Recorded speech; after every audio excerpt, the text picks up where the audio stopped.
actually just gave a little bit of a introduction to kind of what you've done, because I don't think I could do it justice. Okay, thank you. Thanks, Janice. And thank you all for being here. Thank you for inviting me. And it's really exciting to see all of you here and see all of you interested in social media. My name's Sasha Pasulka. I will do a little bit of a qualifier for your talk. You can follow me on Twitter at SashRocks or email me at spasulka@gmail.com. And I don't have a clicker, so if I'm wandering... Oh, we're actually getting a clicker. We have a clicker. Well, we do. They're going to go get you one. Yeah. Awesome! Yay! Okay. I guess I'll start. The first thing I wanted to talk about is do a quick show of hands. What? She's plugging it into the wrong computer. Oh, wrong one. How many of you have a personal Facebook account? Okay. How many of you use that Facebook account more than once a week? Okay. How many of you have a Facebook page that you use for professional purposes? All right. How many of you write a blog? Wow. Wow. How many of you have a Twitter account? Okay, awesome. How many of you use Pinterest? Instagram? Okay. How many of you actively refuse to engage in social media? Alright. So I'm going to do a real quick qualifier. So my background, I have a bachelor's in computer science. I did my honors work in natural language processing, which is helping computers learn how to communicate with human language. Then I spent about 7 years as a software engineer in aerospace and defense, which is both very exciting and very boring. Then I got an MBA and I focused on marketing and emerging media. I had to read that. Towards the end of my MBA, I started an online media company, which grew to about 13 million monthly unique readers across a bunch of sites. I sold it at the end of 2010. And in mid-2010, I went to consult at the Red Magnet Media Agency, which is an agency, a digital strategy agency in San Francisco. So we build out digital strategies for some of the biggest names in entertainment and fashion. So I've worked with everything from like really high-tech entertainment brands to very low-tech fashion brands. Earlier this year, I gave a TED Talk called Designing a Mind for educators. And if you want to hear, what we're going to do today is a little tiny bit of theory and a whole lot of practical. If you like the theory and you want to hear me drone on for 18 minutes about language and cognitive theory and education, you can Google it. Today, I'm the Vice President of Product and Marketing for a company called Salad Labs. We build social and gaming platforms for Facebook and mobile. And I continue to consult both with the Red Magnet Media Agency and with a number of other clients locally on the digital market, the consumer market, and leveraging social media. I like to punctuate my talks with funny pictures of random things. So for this talk, we're doing pictures of Bill Gates in his 20s. There's going to be a lot of those. All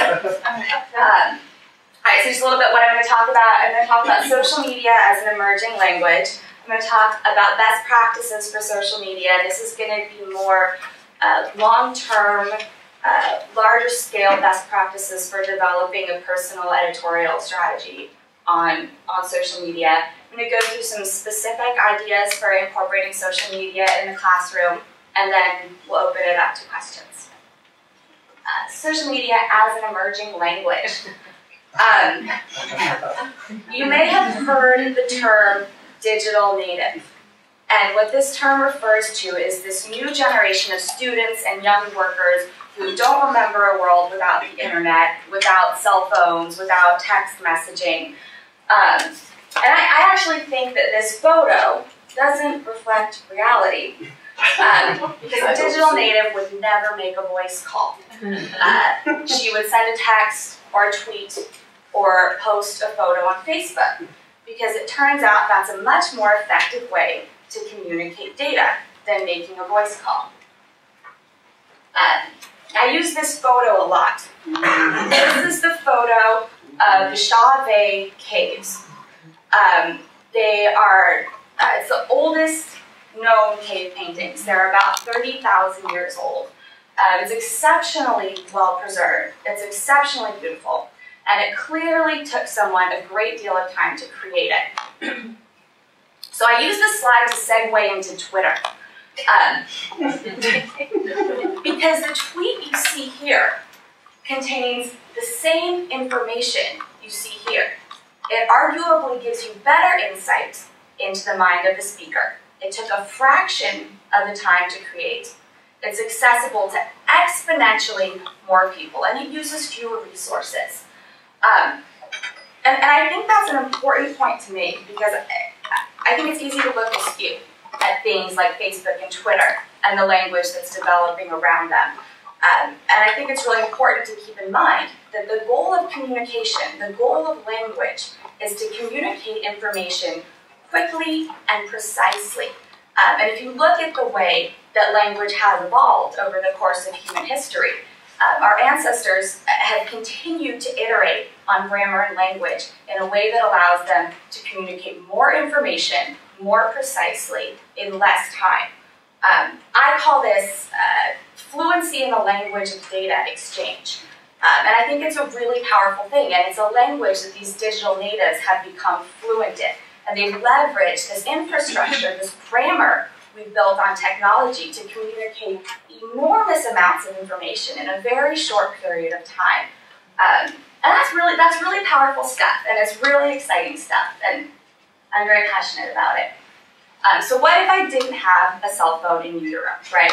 What if you're not a digital native? So there's another term called digital immigrant that's catching on in popularity. And what this refers to is the people who are not necessarily digital natives, but who have made a conscious choice to immigrate to this digital nation because of the opportunities it provides. And just like in any sort of culture of immigration, these immigrants bring really important new experience and new information into that nation. They're every bit as important as the digital natives.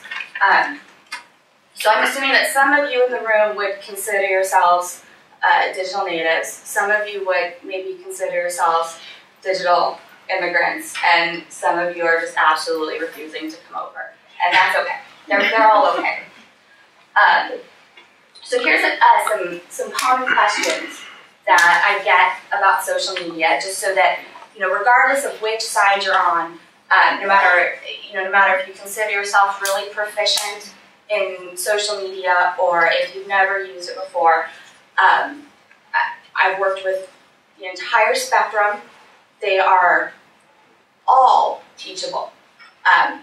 No matter what your skill set is, you can get really good at this, and you can be really passionate about it, and really leverage it if you want to.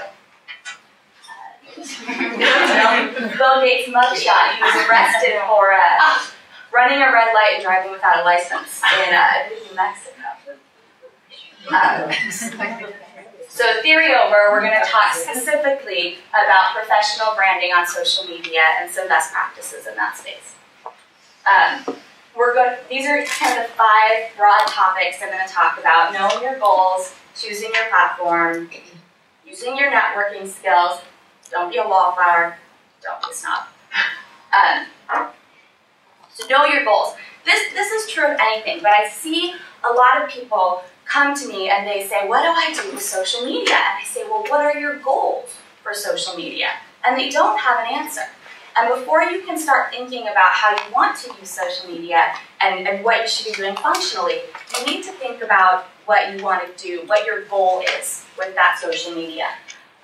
Here's an example. And a lot of these are clients I've actually represented. So I want to speak at least 5 marketing conferences in the U.S. I want to be the wedding photographer of choice for couples in the Pacific Northwest. I want to get my band signed to a major label. These are kind of broader goals. I came up with some examples for educators, and I wanted to ask you guys if you had specific goals that aren't on this list. I was thinking growing class enrollment, increasing people who move from beginner to intermediate to advanced, being able to share your passion more clearly. Does anyone else have a goal that they have for social media that they'd like to share to throw onto this list? Yeah. My big one is just it's a passive way to get the information across to them. Every time I find something rather than bombarding their email box, I just post it and they can make the choice whether to see it or not. They have to like the Facebook page, they have to follow me on Twitter, and that way I'm not spamming them, basically, and I'm getting them as much information as I find as I can get to them without being obnoxious. That's cool. So it's like a different way of opt-in communication. Yeah. A way for you to share more. Okay, anything else? Anyone else have something specific in mind? Okay, well maybe you will after the presentation. Okay, Dr. Patrick Pasulka is my dad. He spent most of his career dealing with weight-related issues. So every time I hear about a new diet, I pick up the phone and I call my dad and I say, Dad, I just heard about this new diet. Does it work? And this has been going on for 20 years, right? Every time he says the same thing to me. He says, Sasha, they all work. The best diet plan is the one you'll actually follow through on, the one you'll actually stick to. And I think about this a lot because what happens to people is they come to me and they say, do I have to be on this network and this network? And I just heard about Pinterest, and I just heard about Tumblr, and I just heard about Instagram, and I have my Facebook page, but do I need to be on Pinterest, and do I need to do all of this? And the answer is no. The answer is absolutely not. Don't feel a lot. I call it bright shiny object syndrome.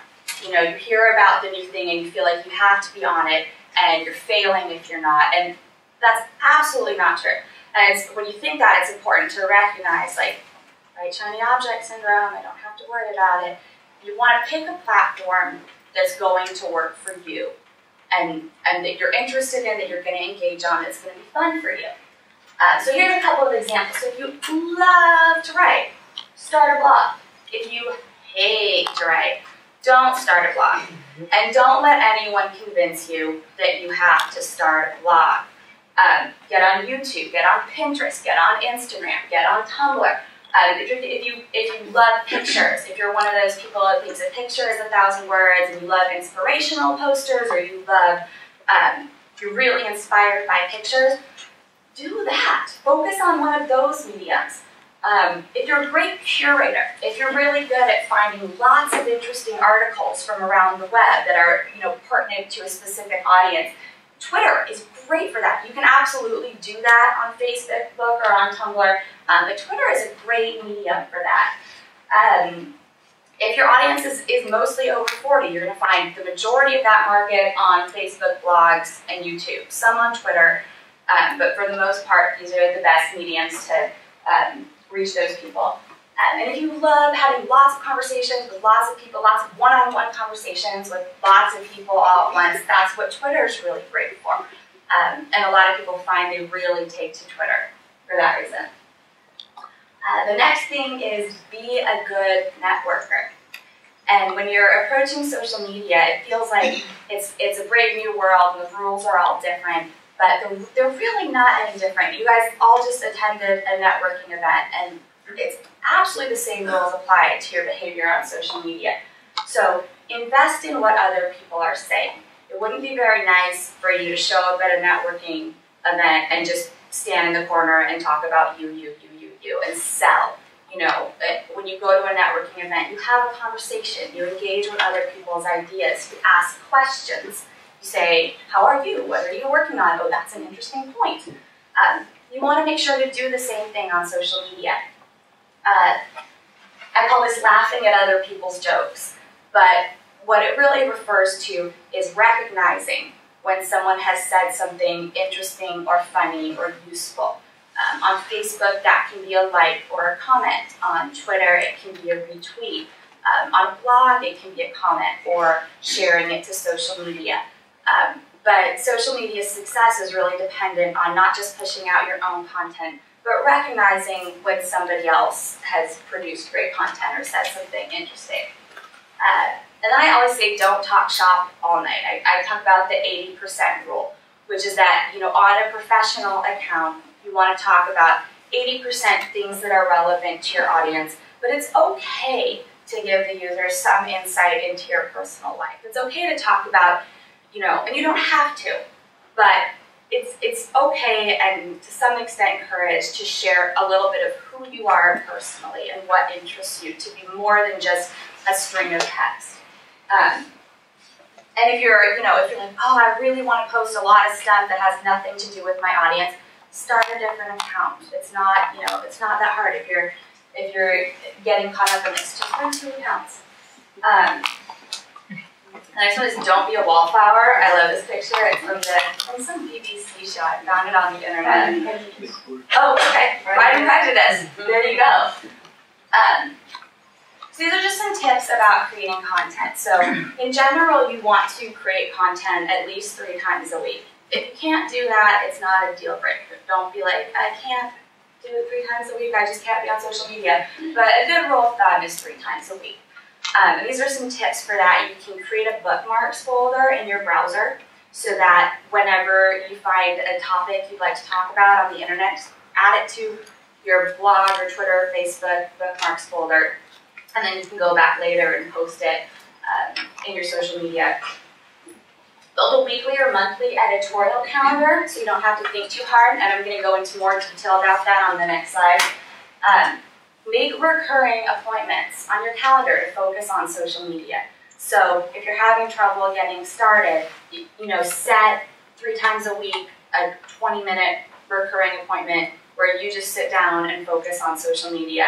And you're not just pushing content, but you're taking that 20 minutes to consume, respond to, and recognize content, to engage in conversation.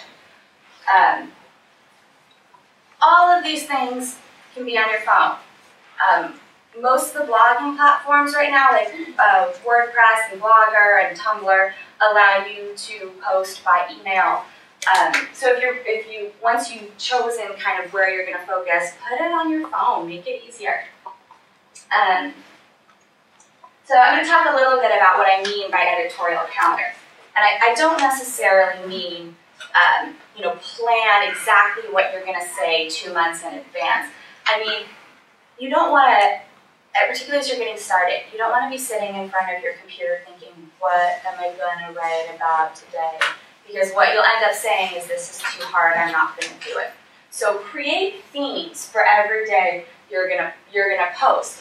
So this is an example I just came up with for possibly an art instructor. So maybe every Monday, what you post on Facebook is a week to come summary, what you're going to teach in your classes this week. Maybe on Tuesday, what you do is you always post a photo of the art that someone in your class created, and maybe give a shout out to them or tag them in the photo with permission, always. And maybe Thursday, what you do is kind of a master's class concept where you post a YouTube video of something you've seen that was either a demonstration or cultural background that interested you. And if you know this ahead of time, if you set this out ahead of time, you don't have to think too hard about what you're going to say, and it becomes a lot easier to actually say it. Don't be a snob. You are not Lady Gaga. You are not Justin Bieber. Lady Gaga interacts with her fans, and so does Justin Bieber. So what you see, what I see sometimes is people who just want to be really salesy, and they feel like, oh, I don't need to interact with people. I'm just going to put my own stuff out there. That's fine. And I always tell them, Lady Gaga talks to her fans on Twitter. You can too. You can talk to your followers, and it's really important to do that. And also, I don't know if I do have a slide on this. So whatever platform you're on, follow people who interest you and interact with them regularly. And don't obsess over who's following you back or how many followers you have, and don't refuse to interact with somebody if they're not following you back. Really engage with the community. Social media is a game of quality over quantity. It's not sometimes having 10 really important followers or even 10 really important people that you have conversations with online is way more important than having thousands of people who don't really care what you're saying and aren't really engaged with you. And Yeah, don't be snob. Here's another funny picture. This is, I think, my favorite. This is my favorite one. Okay, so this is kind of a big picture of the market, what the hot trends are in social right now. And what you see on the x-axis, this is from a survey of 50 digital marketers from some of the biggest brands in the world. And they were talking about kind of what they're focused on now and what they're going to be focused on. And what you see kind of over here is online video, social media, and blogging and podcasting. And what that says to me is that these things are not only popular right now, but that the best minds in the space believe that they're going to continue to be popular, that it's not a flash in the pan, that the largest brands in the world plan to continue investing in these spaces. So which trend should you follow? Again, whichever one you'll stick to, whichever one you like. Specific ideas for social media in the classroom. So you can, this is, I forget what her name is, but she runs like a pretty popular Facebook page for her senior high school English class. And she's always posting pictures of her students and what they're up to. And it's kind of been brought up as an example of a teacher who really leverages Facebook very well. But if you start a Facebook page, you can create events for that page, and when people are invited to those events, they'll actually see on their Facebook page when things are due. So you could have Facebook events for due dates and exams to make that a little bit easier on your students. Post photos of your students in the classroom. Clearly get their approval first before anything goes on social media. Feature photos, videos, and samples from your students' best work on a Facebook wall or in galleries. That's all about recognizing and rewarding. And you can host class discussions on Facebook as well. So sometimes you'll have students who have a lot to say but aren't necessarily going to speak up in the classroom. And you can have conversations on Facebook to facilitate that and to really help out those students. You can poll your students about whether they'd like a deeper dive into certain material. Encourage students to connect via the Facebook page to create study groups. So I think particularly when you're in an educational environment where you don't have like one class moving through 4 years, it can be really hard to connect with other students in a class. But a Facebook page can really help facilitate that, help them to find each other. Encourage students to spend a day exploring your classroom topic in the real world and post photos on their Facebook page. Or this is something that I see happening in language, teaming up with a sister classroom in another country and helping your students find matches so they can practice their language over Skype and the students in another classroom can practice English. And there's a number of Facebook pages about that. Certainly on Twitter, so that was Facebook, this is Twitter. Follow other educators and thought leaders so you can stay up to speed on what's going on. Post supplementary material, like someone else was saying. You know, you can post all sorts of supplementary material and videos that maybe you don't want to push via email, but some of your students may be interested in. Have class discussions via hashtag.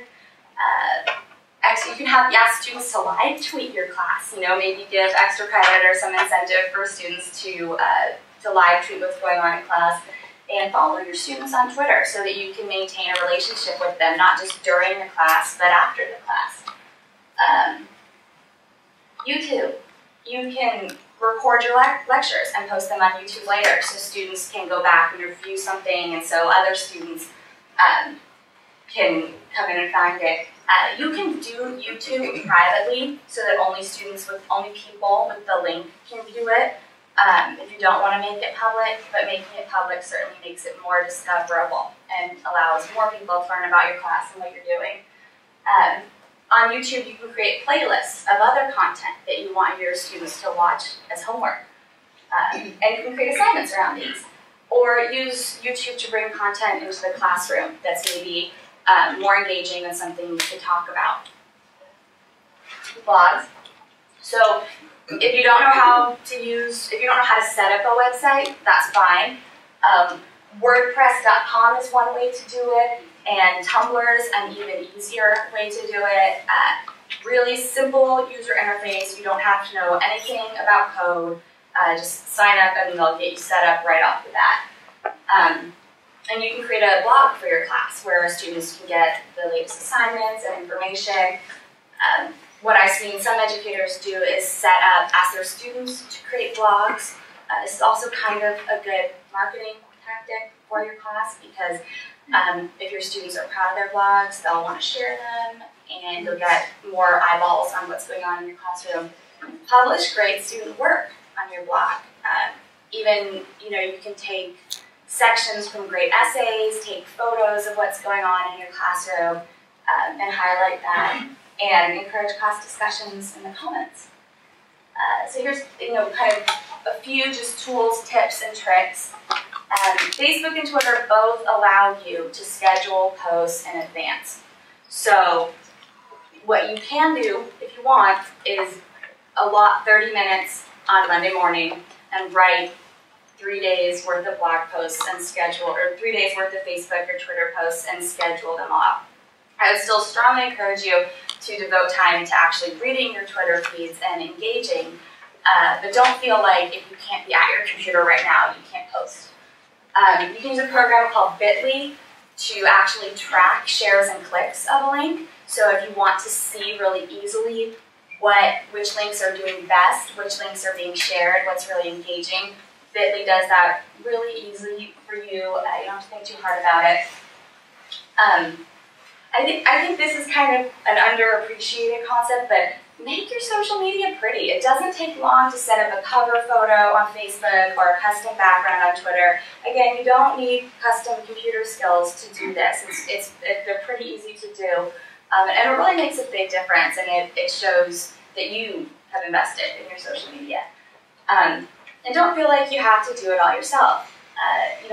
Involve your students in your blog, on your Facebook page. Ask your students to contribute blog posts or to create content for your Facebook page or to help you find links that they want to share. And where possible, credit them. To help, make it clear that they helped you. I think someone said she was already doing email, but there's a program called MailChimp, and it makes it really easy for you to create mailing lists, to embed those mailing lists on a blog, and then to track data about your emails. So if what you're doing right now is just sending a bunch of emails with your Gmail, and you don't know if any of them are getting opened, what's getting opened, what's getting clicked, MailChimp is a free and easy way to start tracking that and getting input. Okay, so that's it. Any questions? Actually, one more tip I wanted to share. I can update my Facebook and tweet at once. Yes. And LinkedIn too. Yes, that's true. There are a number of services. Yeah, do you use the Twitter app for Facebook, or what do you use to do that? So in Facebook, I set up such a way that LinkedIn and Twitter has permission to read my Facebook inputs. Okay. So it goes in one shot. I don't have to go on those systems. Okay, so one way I know to do that is if you just search for Twitter on your Facebook page, there's an app you can install that will take care of that for you. I don't know, my assumption is LinkedIn has it too. Yeah, just search it and there should be instructions. I forgot how I did the setup because I did it like 2 years back. Okay, yeah, that's a good way to do it. Yeah, okay. Any other questions? Just about Twitter etiquette. If someone retweets you, are you supposed to thank them for that? So, it's an interesting question. I wouldn't say it's etiquette per se, but when you're trying to build a brand, that's typically a good idea. What I would say is thank the person directly with an @reply. Don't put it in your stream, because if you're doing that all the time, it's going to be distracting to your followers. But sometimes it's nice to do an @reply to them saying thank you for the retweet. Absolutely. And the second question, I use Hootsuite, and I Yeah. actually tweet writing prompts every day to my followers.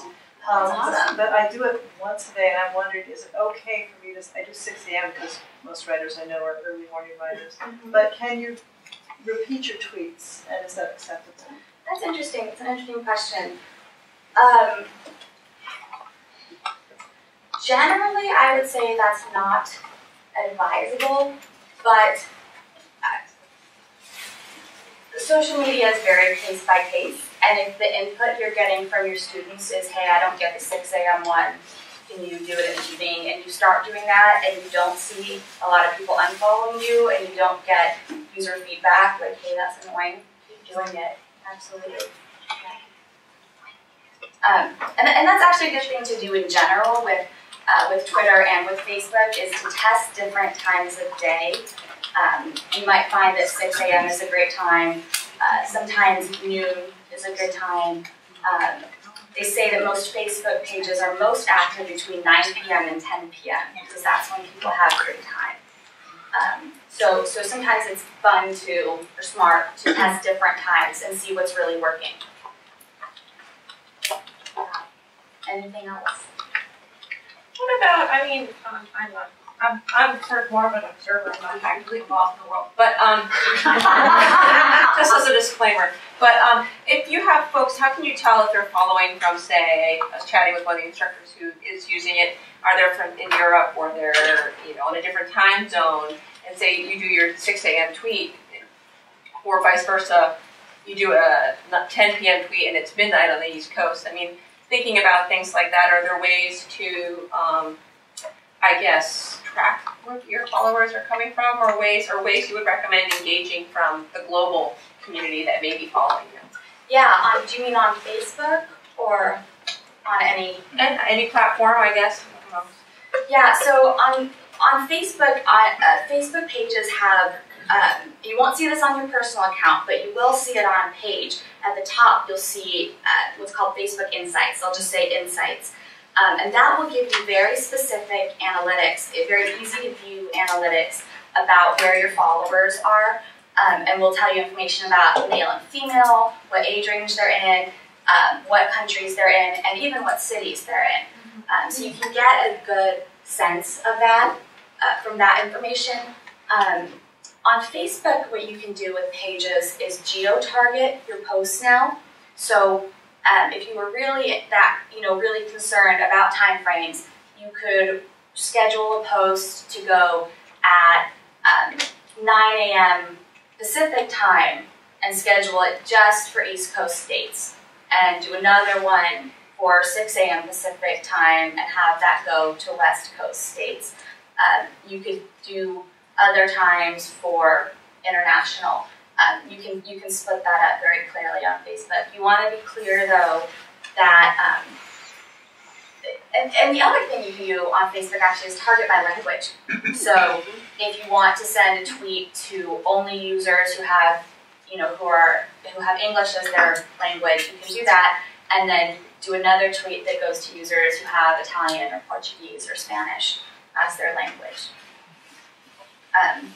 Yeah, generally in the U.S., like I said, for within a specific time zone, 9 to 10 p.m. is a really active time. If you're trying to target the entire United States, generally the best time to do that is 1 to 3 p.m. That's a time frame that tends to work well for both the West Coast and the East Coast. But there are obviously exceptions, like if you're, talking to writers who are writing at 6 a.m., that's when you want to post. Sasha. Thank you. Yes, oh my time. Yeah. And we have a small token of our Oh my appreciation. gosh.